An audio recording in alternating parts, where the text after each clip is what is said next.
Oh, hitamnya macam tu tau. Dia macam cakap dengan kawan dia tau. Macam gelapnya dia ni macam tu tau. Macam Marah betul kita dengan pendatang asing tanpa izin. Habis geng Bangla dan Nepal kena hina tanpa belas kasihan. Apa yang host cerita ni berdasarkan pengalaman host. So mostly orang Korea, dia macam bila tengok orang Malaysia ni ibarat orang Malaysia tengok orang Bangla.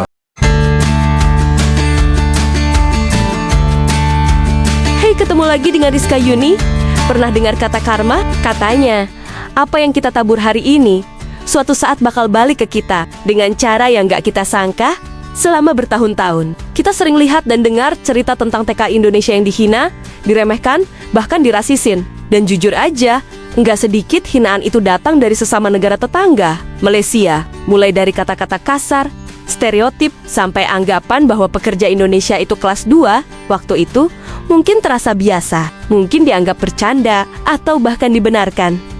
Tapi sekarang, ceritanya mulai berbalik. Di Korea Selatan, muncul kisah lain. Tenaga kerja Malaysia di sana justru mengalami hal yang mirip, dipandang sinis, diperlakukan berbeda, didiskriminasi di tempat kerja, dianggap rendah hanya karena status sebagai pekerja asing.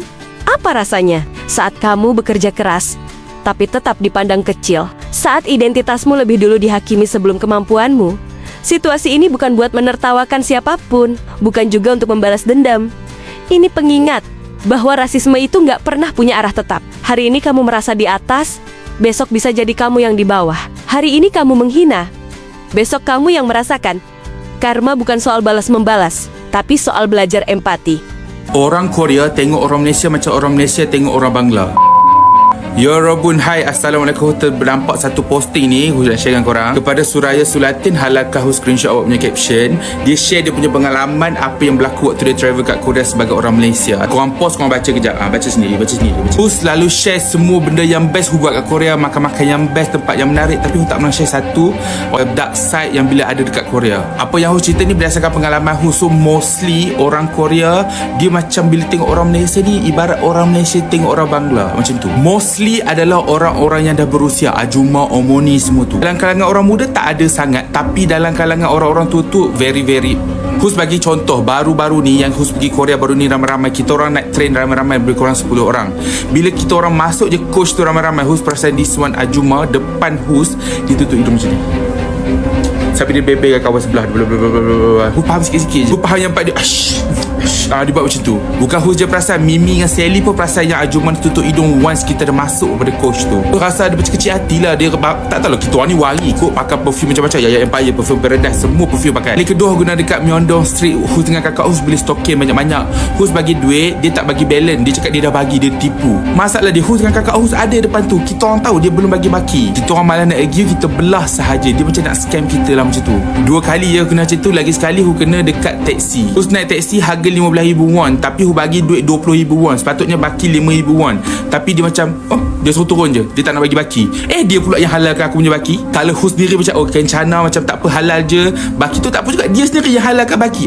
So siapa yang travel kat sana memang kena hati-hati. Pengalaman paling teruk kita orang baru ni ialah bila videographer Mia dihantar pulang ke Malaysia, tak boleh masuk Korea. Orang bayangkan setiap orang macam Hus bawa manager Hus, Sally bawa videographer, Mia pun bawa videographer, tapi videographer Mia tak lepas dekat airport. Maybe Hus rasa sebab videographer Mia ni muka dia muka Melayu. Sebab apa? Orang Korea punya stereotype, bila dia tengok orang Melayu, dia rasa orang Melayu datang sini nak kutip buah, orang Melayu sini nak tipu, cakap nak melancong tapi bekerja kat sini. Stereotype dia orang macam tu. 2 hari je videographer Mia disidai dekat airport dan akhirnya di kerajaan Korea hantar balik Malaysia. Komen part 2. Ironisnya, pengalaman pahit tersebut terasa seperti tamparan balik. Ketika berada di negeri orang, mereka merasakan langsung bagaimana tidak nyamannya diperlakukan berbeda hanya karena asal negara atau latar belakang. Situasi ini membuka mata bahwa rasisme dalam bentuk apapun, kepada siapapun, tetaplah menyakitkan dan tidak bisa dibenarkan. Sebabkan baru-baru ni aku adalah nampak satu post daripada salah seorang mamat ni, cerita pengalaman dia dekat Korea. Jadi hati aku ni bergelora, menggelitat nak cerita juga pengalaman aku waktu aku pergi Korea dulu, time 2015. Jadi Mamat ni ada share yang mengatakan kebanyakan ajuma dengan ajusi dekat Korea ni agak stereotype dan juga skeptical tentang masyarakat Malaysia di Korea lah. So bab ni memang aku rasa sangat setuju, sebab berdasarkan pengalaman aku sendiri, aku juga ada mengalami keadaan yang sama dengan ajuma dengan ajusi. Ambil orang buat macam hipok itu kami aku kalau acik dekat sini maaf cakap bila tengok dekat TikTok ni akhirnya ada beberapa video yang cerita pasal pengalaman mereka kat Korea. First yang apa yang Bella kenal, apa yang Bella experience, Bella pergi tempat urut Korea punya lah. Okay, masa tu dekat Jeju. Okay, Bella pergi dengan kawan Bella. So ada 2 orang makcik lah yang tukang urut kami ni. So seorang makcik urut Bella dan seorang lagi urut kawan Bella lah. Sambil dia tengah urut tu, dia duduk urut kaki Bella lah. Sambil-sambil tu dia duduk kata macam tu tau. Dia kata, oh hitamnya macam tu tau. Dia duduk macam, dia macam cakap dengan kawan dia tau. Macam gelapnya dia ni macam tu tau. Macam hitamnya dia kata macam tu. Acik tu tak tahu kata Bella faham. So Bella dengan kawan Bella pun faham Korea tau tak. So kami duduk macam katalah, oh, dia kata kat kawan dia kata, oh muka dia ni cantik, kepala, muka dia pun kecil sebab dia orang Korea sangat-sangat obses dengan muka kecil tau. Dia pun tak suka kalau muka besar, muka kembang, bagi dia tak cantik.